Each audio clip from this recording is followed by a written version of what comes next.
ಯಲ್ಲಾಪುರ ತಾಲೂಕಿನ 6ನೇ ಕನ್ನಡ ಸಾಹಿತ್ಯ ಸಮ್ಮೇಳನವು ಡಿಸೆಂಬರ್ 23ರಂದು ಮುಂಚಿಗೇರಿಯಲ್ಲಿ ನಡೆಯಲಿದೆ ಎಂದು ಪಟ್ಟಣದ ತಾಲೂಕಾ ಪಂಚಾಯತ್ ಸಭಾಭವನದಲ್ಲಿ ಶಾಸಕ ಶಿವರಾಮ್ ಹೆಬ್ಬಾರ್ ಅಧ್ಯಕ್ಷತೆಯಲ್ಲಿ ಬುಧವಾರ ನಡೆದ ಪೂರ್ವಭಾವಿ ಸಭೆಯಲ್ಲಿ ತೀರ್ಮಾನಿಸಲಾಯಿತು.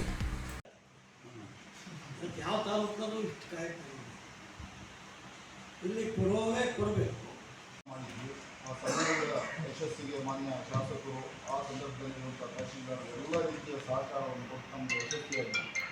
ಈ ವರ್ಷ ನಾವು ಮತ್ತೆ ಸಮ್ಮೇಳನ ಮಾಡಬೇಕು ಅನ್ನುವಂಥ ಜಿಲ್ಲಾಧ್ಯಕ್ಷರ ಮತ್ತು ರಾಜ್ಯಾಧ್ಯಕ್ಷರ ಒತ್ತಾಸೆಯ ಮೇರೆಗೆ ಇವತ್ತು ನಾವು ಸಮ್ಮೇಳನವನ್ನು ಡೇಟನ್ನು ನಿಗದಿ ಮಾಡಿ ಮತ್ತೆ ಸ್ವಾಗತ ಸಮಿತಿಯನ್ನು ರಚನೆ ಮಾಡಿ ಈ ಕಾರ್ಯಕ್ರಮವನ್ನು ಯಶಸ್ವಿಗೊಳಿಸಬೇಕಾದಂಥ ಸಂದರ್ಭಗಳಿದ್ದಾರೆ. ನಮಗೆ ಸಾಮಾನ್ಯ 3.5 ಲಕ್ಷ ಖರ್ಚಾಗ್ತದೆ ಅನ್ನುವ ವೀಕ್ಷಕ ಮಹಾಪ್ರಭುಗಳೇ, ನಮ್ಮ ಚಾನಲ್ ಅನ್ನು ಸಬ್ಸ್ಕ್ರೈಬ್ ಮಾಡಿ, ಶೇರ್ ಮಾಡಿ, ಪ್ರೋತ್ಸಾಹಿಸಿ.